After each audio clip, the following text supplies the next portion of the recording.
ఎందుకు ఏడ్చావు cinema Too చూసాక? emotional cinema because like but like that's not the point and then like ఇవాల్టి వరకు నాకు తెలీదు like Shivaji had a son called Shambhaji and Shambhaji చాలా కష్టపడ్డాడు, టార్చర్ చేశారు ఔరంగజేబ్ అండ్ ముఘల్స్. ఇదంతా నాకు తెలియదు because they never thought us about this in school or in textbooks.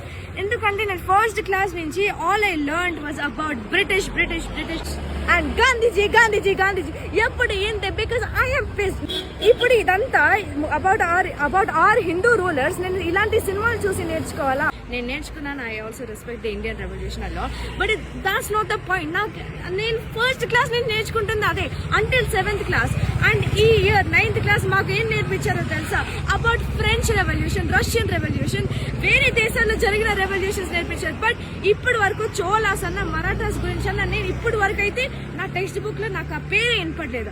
అక్కడక్కడ అలాగే బ్రిటిషర్స్ వచ్చినప్పుడు చోళ కింగ్డమ్ టేక్ ఓవర్ చేశారు, మరాఠా కింగ్డమ్ టేక్ ఓవర్ చేశారు అని మాత్రమే నాకు నేర్చుకోవాలని ఉంది. This is our Indian history, it is our culture. They were Hindus.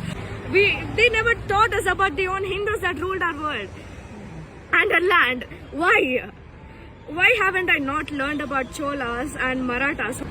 There is nothing in history that I watched in the movies right now.